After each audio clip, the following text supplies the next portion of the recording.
I came back from a business trip a day early. The door was opened by a strange man in my bathrobe. The key turning in my own front door sounded like a gunshot in the quiet afternoon. I was supposed to be 3,000 miles away, closing the biggest deal of my career, but I'd wrapped it up a full day early. I was dreaming of my wife's smile, of that look of surprise on her face when I walked in. I was going to be the hero, returning from the corporate wars. And I did surprise her, just not how I imagined. Because the man who opened my door wearing my favorite plush Egyptian cotton bathrobe wasn't me. It's funny how your brain can hold two completely opposite ideas at once. On that flight from San Francisco back to Chicago, I was practically vibrating with excitement. I'd spent the last 10 days in sterile boardrooms, surviving on bad coffee and the adrenaline of negotiation. We'd landed the client, a monster account that would set us, up for years. My boss, Frank, a guy who usually has the emotional range of a granite countertop, had actually clapped me on the shoulder and cracked a smile. Every moment in the air was a countdown timer to seeing Lena. I pictured it all so clearly. I wouldn't even text her from the cab. I'd just walk in, drop my bags, and sweep her up in my arms. We'd order in from that little Thai place on corner of Clark and Roscoe that she loves, open a bottle of the good wine we were saving, and I'd spend the next 48 hours just being home, being with her. 5 years of marriage, and I still got that stupid giddy feeling coming home to her. She was my anchor, the vibrant, chaotic, beautiful center of my very structured, very predictable world. I was the planner, the guy with the 5-year goals and the retirement portfolio. She was the one who'd convinced me to book a spontaneous trip to New Orleans just because she'd heard a good jazz song on the radio. She balanced me, or so I thought. The cab ride from O'Hare was a blur of familiar sights. The skyline clawing at the overcast sky, the traffic on the Kennedy, the slow crawl through the neighborhood streets lined with brownstones. I even had the cabbie drop me a block away, wanting to walk that last stretch to savor the feeling of return. The air was crisp, that specific kind of Chicago autumn air that smells like damp leaves in impending winter. I remember thinking it was perfect. Absolutely perfect. I walked up the 3 stone steps to our front door, the black paint gleaming, the brass knocker shaped like a lion's head that Lena had insisted on buying from a flea market. It was all ours, a physical manifestation of the life we had built.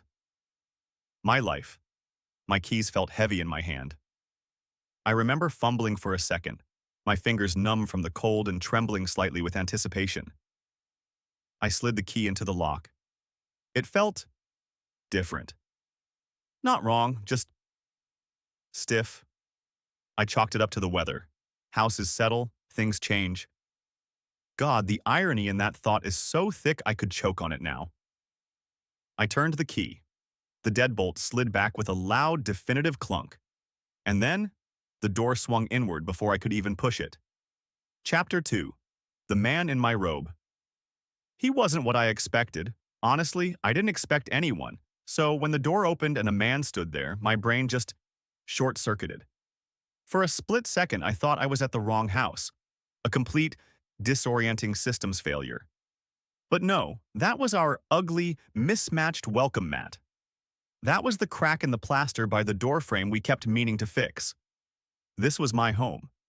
He was tall, maybe my height, with that kind of generic, forgettable handsomeness you see in ads for men's razors. Dark hair, a bit too carefully messy, a day's worth of stubble. And he was wearing my bathrobe. Not just a bathrobe. My bathrobe. The one Lena had given me for our 3rd anniversary. It was a deep navy blue, ridiculously soft, with my initials AJM embroidered on the chest in gray thread.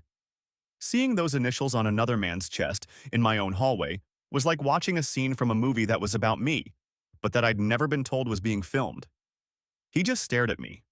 No fear, no panic, just a mild, almost irritated confusion, as if I were the one who was out of place. Can I help you? His voice was calm, casual, like I was a delivery guy or someone trying to sell him a new roof. The question was so absurd, so fundamentally wrong, that I couldn't form a response. My mouth opened, but all that came out was a dry, clicking sound. My carry-on bag, full of unread magazines and a laptop holding the triumphant news of my deal, slipped from my shoulder and hit the floor with a dull thud. The sound seemed to break the spell. What? What are you doing here? I finally managed to stammer. My own voice sounded alien, thin and reedy. He had the audacity to look me up and down, a flicker of something, recognition, dawning in his eyes. He tightened the belt on my robe. Look, man, I think you should probably go. He said, his tone shifting from confusion to a sort of dismissive authority. That was it. That was the line. The sheer, mind-bending arrogance of this stranger telling me to leave my own home while wearing my anniversary gift. A switch flipped. The shock that had frozen my synapses turned molten, burning away the confusion and leaving behind a pure, uncut rage. Go, I repeated, my voice dropping an octave. I took a step forward, forcing him to take a step back into the house. Go where? You seem pretty comfortable. I love that robe. It's Egyptian cotton. A gift, actually. From my wife. You're in my house, wearing my clothes, and you're telling me to go? And that's when I saw her. Lena. She appeared at the end of the hallway, drawn by our voices. She was holding a coffee mug, her hair was a mess, and she was wearing one of my old t-shirts, a faded gray one from a college concert. It was the picture of a lazy Saturday morning. Except it was Tuesday afternoon, and I was home. Her eyes landed on me. The coffee mug slipped from her fingers, shattering on the hardwood floor. The sound was explosive in the silence. Her face, the face I had memorized, the face I had longed to see for 10 days, went through a series of transformations in the space of a heartbeat. Shock, confusion, and then the one that broke me. Guilt. A deep, profound, all-encompassing guilt that was as clear as a confession. Oh my God, Alex, She whispered, her hand flying to her mouth. you're home early. The man in the bathrobe looked from her to me, a smug little smirk just barely touching his lips. And in that moment, I knew. I knew everything, and nothing at all. I stood there in the entryway of the home I'd built, looking at the two of them. My mind was a blank white noise. I thought seeing them was the worst part. I was so wrong. The conversation that followed, the things I learned in the next hour, that's what truly shattered my world into a million pieces. And trust me, you're going to want to hear this. The silence that followed the crash of the coffee mug was a physical presence. It was heavy, suffocating. It was filled with the things that weren't being said, with 5 years of memories that were now being actively rewritten in my head. The stranger, who I would soon learn was named Mark, had the decency to finally look uncomfortable. Lena, I should get my stuff. He mumbled, not looking at me. He started to sidle past me, towards the stairs. I put my arm out, blocking his path. My hand was steady, which surprised me. I felt oddly disconnected from my own body, like I was piloting a machine from a great distance. You're not going anywhere, I said, my voice dangerously calm. Not until I understand what's happening. Who are you? He looked at Lena, a silent, panicked conversation passing between them. She wouldn't meet my eyes. She just stared at the broken ceramic and spreading pool of coffee on the floor as if it held the answers to the universe. Alex, please, She said, her voice trembling. don't do this. Don't do what, Lena? I shot back, the rage starting to crack through the calm facade. Don't ask questions when I find another man in our house. Don't ask who he is. Don't ask why he's wearing the robe you bought me. The one you said was just for you to see me in? Was that a lie too? Was it all a lie? Every word felt like I was coughing up glass. Mark took the opportunity to slip past me while I was focused on her. I heard him taking the stairs 2 at a time. The coward. Part of me wanted to chase him, to drag him back down, to unleash all the violent, primal fury that was coiling in my gut. But a bigger part of me knew he was just a symptom. The disease was standing right in front of me, refusing to look me in the eye. He came back down a minute later, dressed now in jeans and a sweater. He'd thrown my robe on the floor at the top of the stairs. I saw it lying there, a crumpled navy blue heap. He didn't even have the balls to bring his shoes down. He was carrying his sneakers and his jacket. He made a beeline for the door. He paused for a second beside me, and in a low voice, almost a whisper, he said, For what it's worth, man, I'm sorry. She told me you weren't back until tomorrow night. and that, right there, was the second gunshot of the day. It wasn't a random hookup. It wasn't a drunken mistake. It was calculated. It was planned around my schedule. The betrayal wasn't just in the act, it was in the logistics. He left. The door clicked shut behind him, and the silence rushed back in, even heavier than before. It was just me and Lena. How long? I asked. The words felt like lead on my tongue. She finally looked up at me, her face pale, tears streaming down her cheeks. But they weren't tears of remorse, not yet. They were the tears of someone who'd been caught. Alex, it's not what you think. She started, the classic, insulting, go-to line of every cheater since the dawn of time.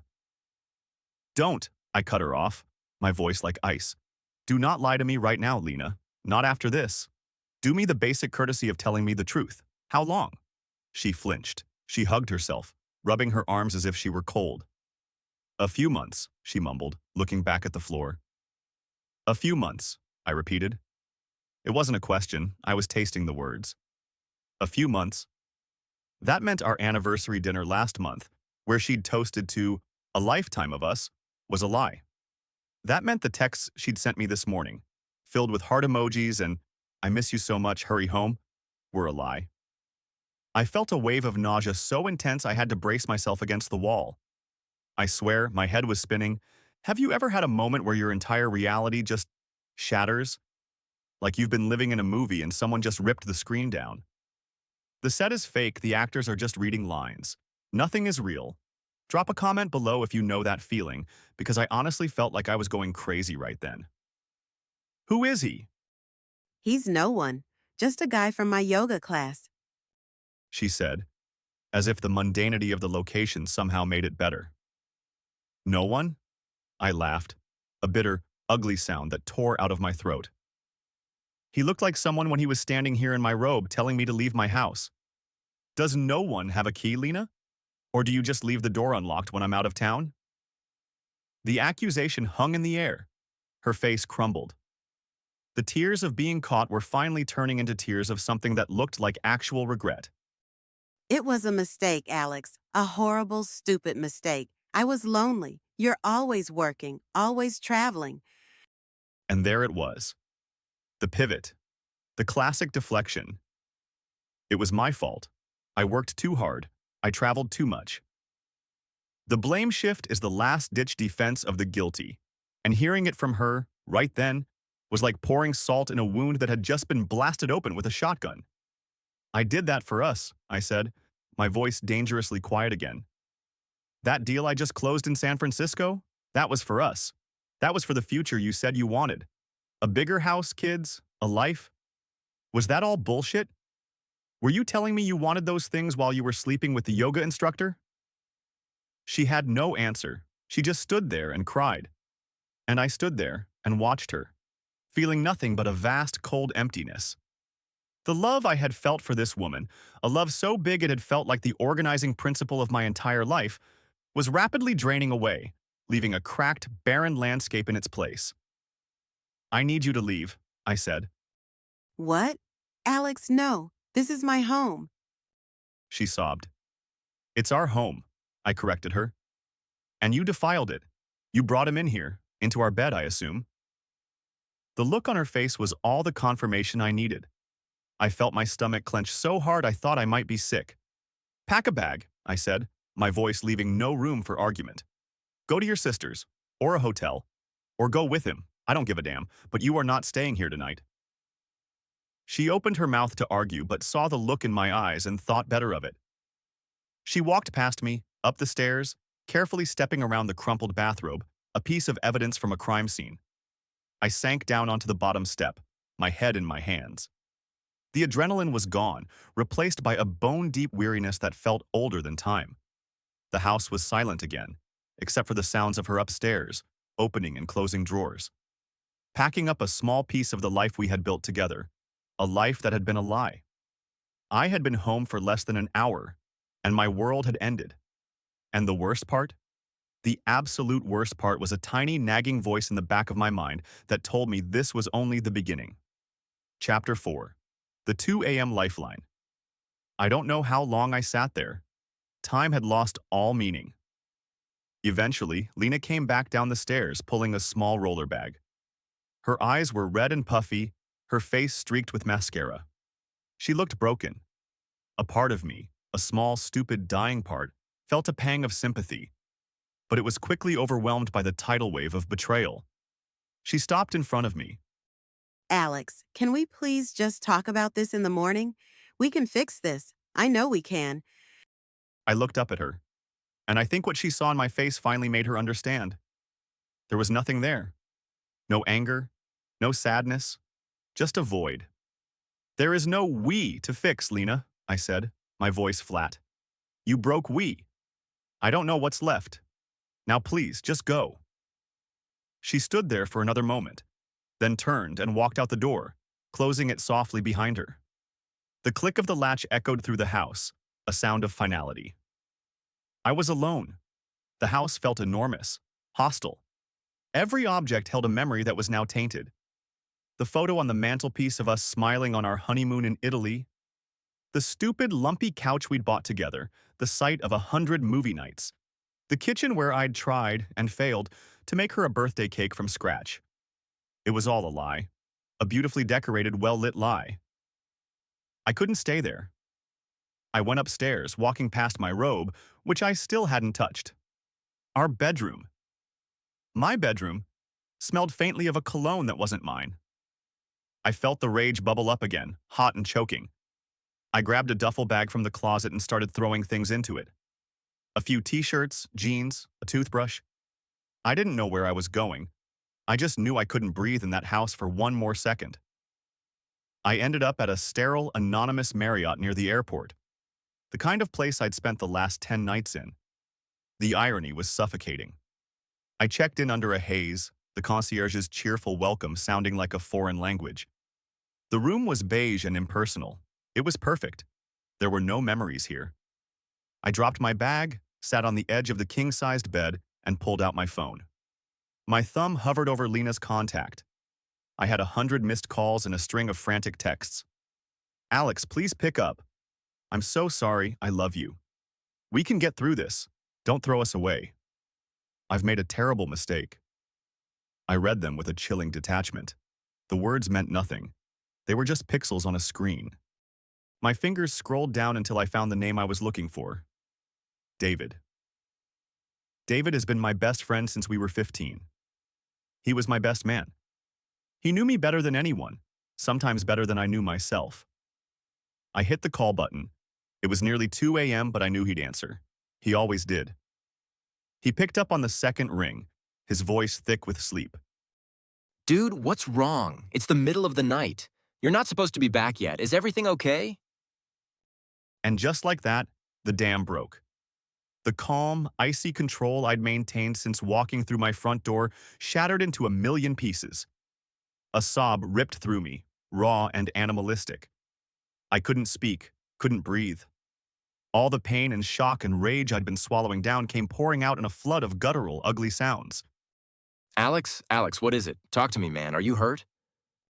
The sleep was gone from his voice, replaced by sharp, urgent concern.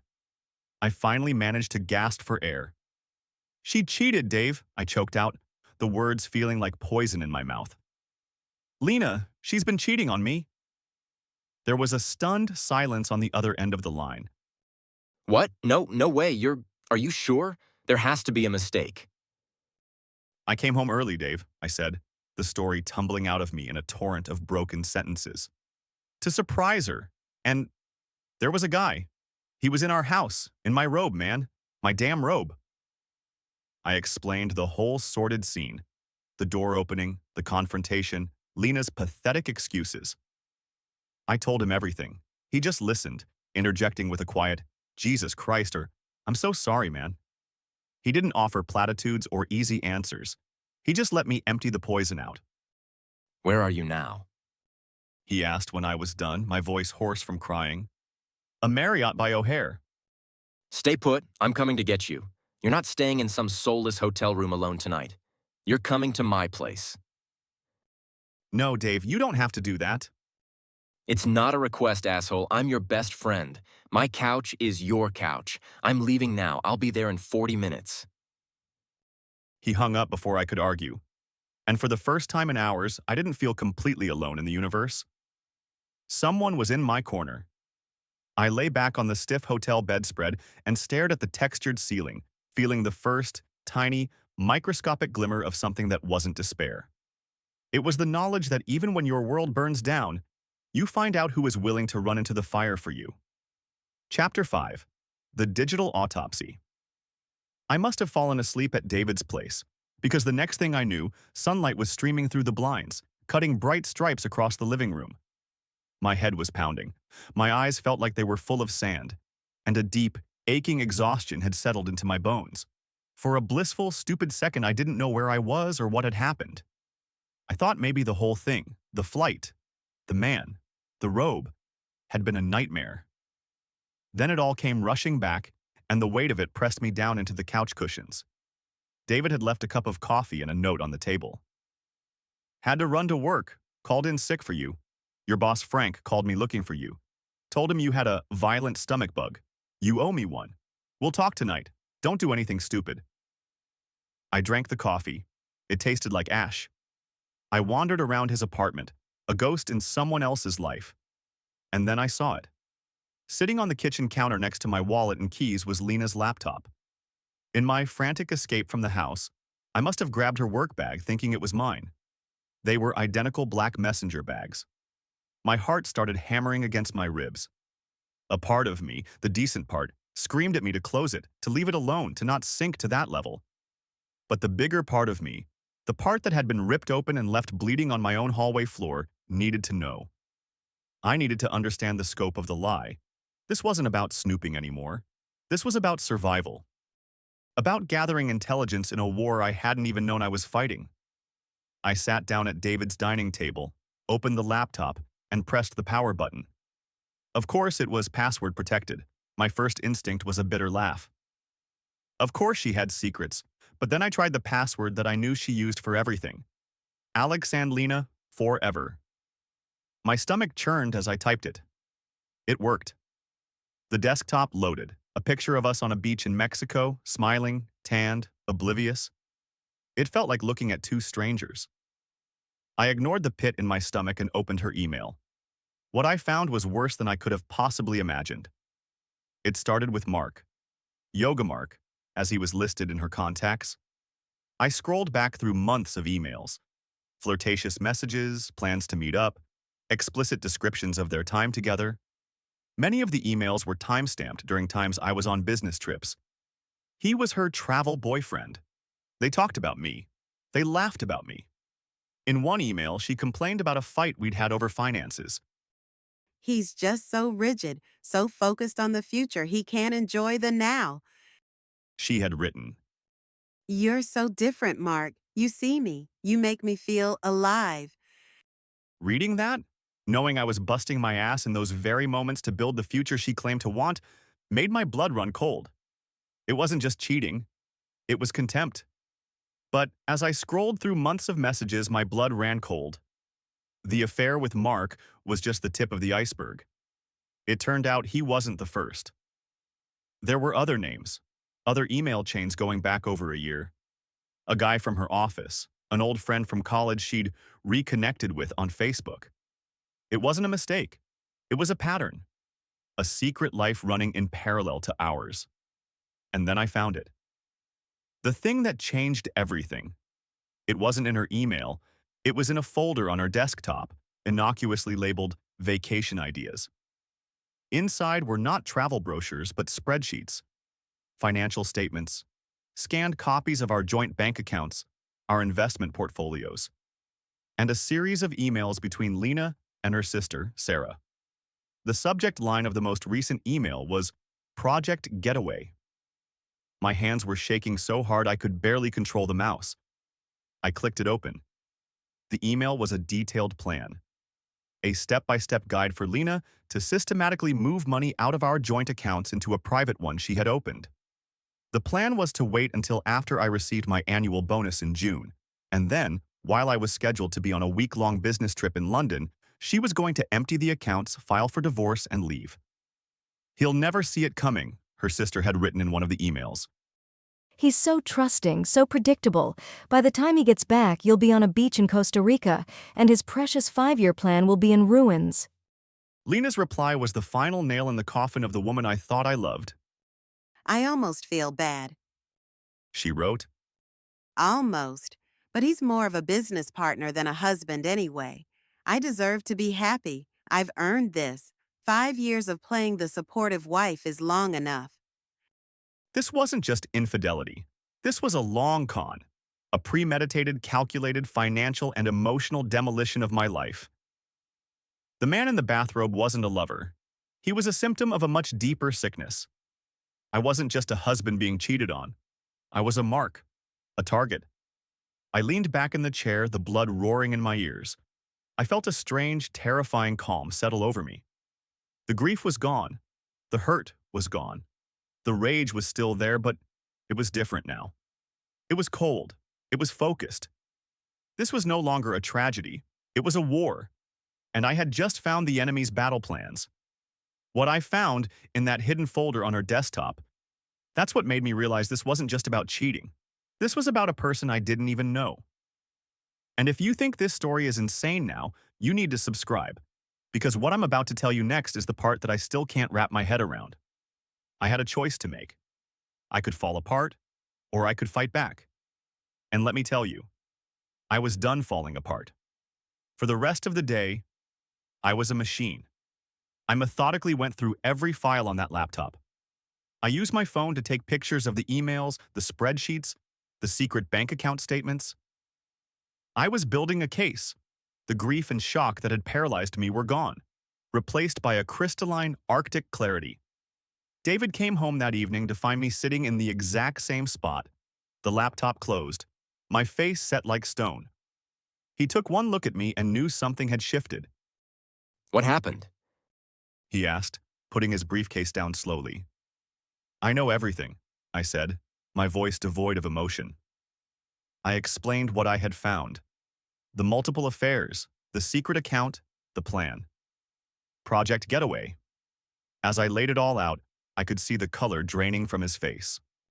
Jesus, Alex, this is next level evil. What are you going to do? "First thing tomorrow morning, I'm going to see a lawyer," I said. "The best, most ruthless divorce attorney in Chicago. And then I'm going to have one last conversation with Lena." The next morning, I did exactly that.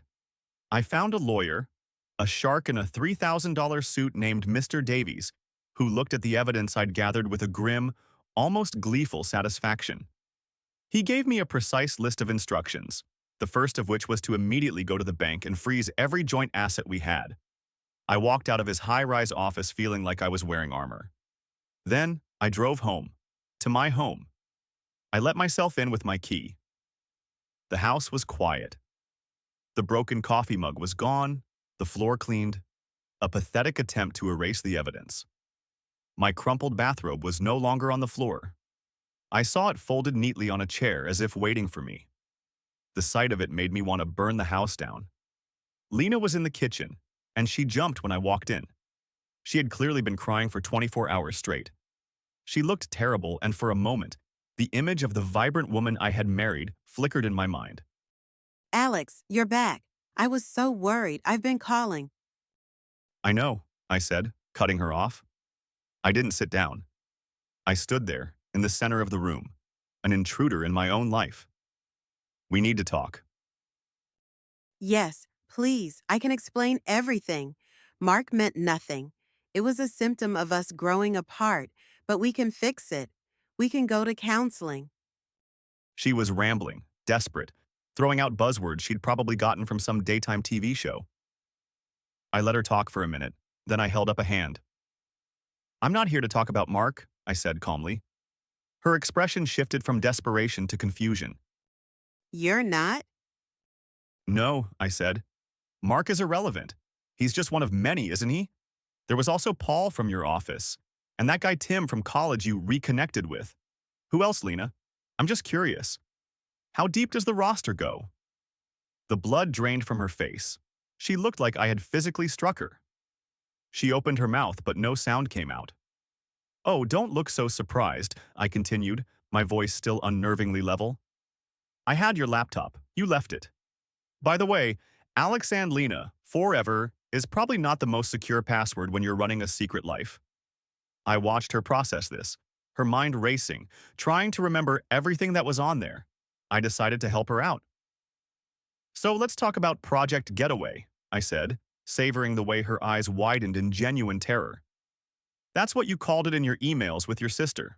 The plan to drain our joint account and leave in June, after my bonus hit. Was Mark part of that, or was he just the warm-up act? She collapsed onto a kitchen chair, all the fight gone out of her.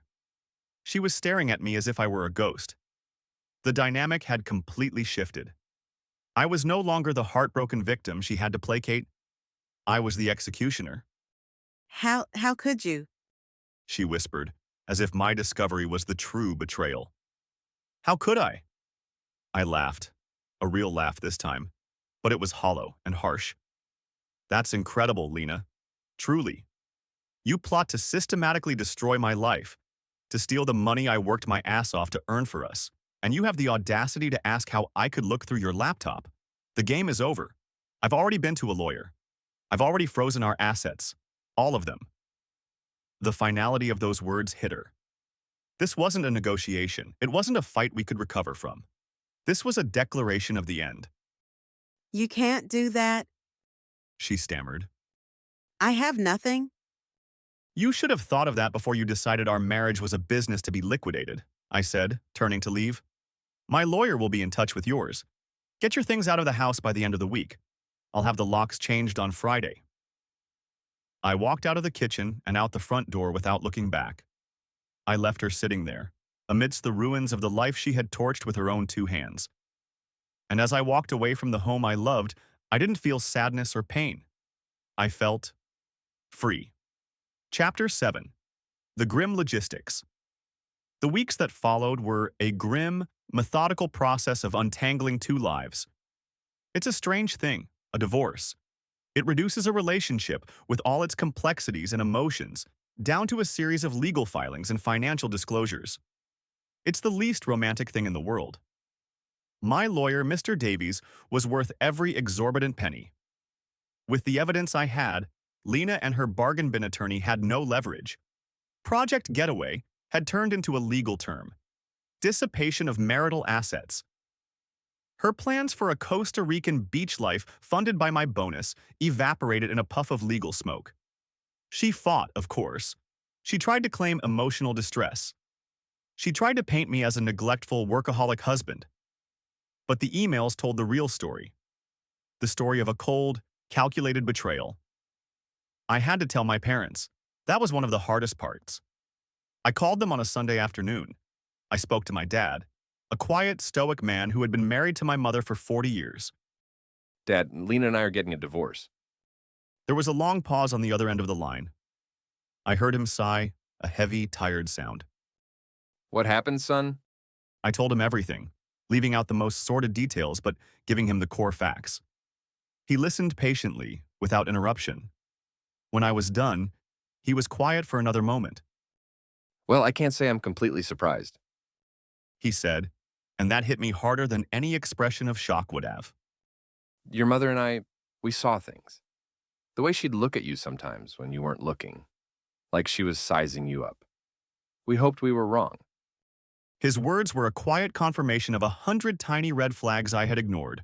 100 little moments where my gut had told me something was off, but my heart had refused to listen. Son, you can't fix what's broken this badly.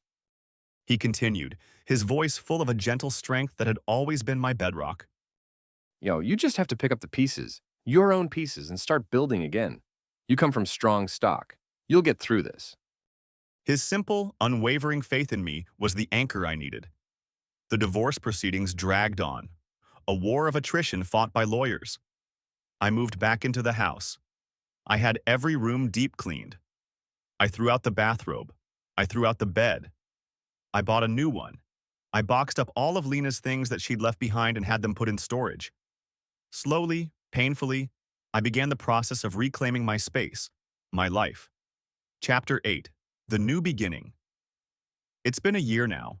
The divorce was finalized 6 months ago. She didn't get much. The evidence of her planned fraud made sure of that. I heard through a mutual acquaintance that she moved to Portland with her sister. I don't know if she's on a beach in Costa Rica. I honestly don't care. Her story is no longer a part of mine. I sold the house. There were too many ghosts. I live in a new apartment downtown now with a view of the lake. It's smaller, but it's mine.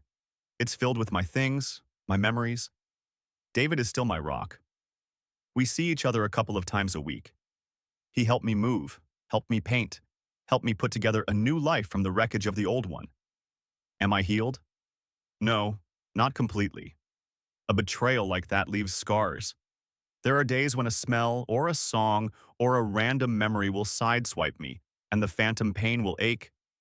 There are days when I struggle with trust, when I look at the world with a more cynical eye. That's the real theft of what she did. She stole my faith in the goodness of things. But I'm rebuilding it, brick by brick. The most important thing I learned is that you can survive the unthinkable. You can walk home to find your entire world has been a lie, and you can feel it shatter you into a million pieces, and you can still, somehow, put yourself back together. You learn who your real friends are. You learn what you're made of. And you learn that the most important relationship you will ever have is the one you have with yourself. You have to be willing to fight for your own self-respect. And that's my story. It's been a hell of a journey, and sharing it with you all, putting it out there, is part of the healing. It's a way of taking back the narrative of turning my greatest pain into something that might, just maybe, help someone else. If you made it this far, thank you for listening. Hit that like button if this resonated with you, and maybe share it with someone who needs to hear that they can get through their own bathrobe moment. We all have them in one form or another. The moments that break us. But they don't have to be the moments that define us.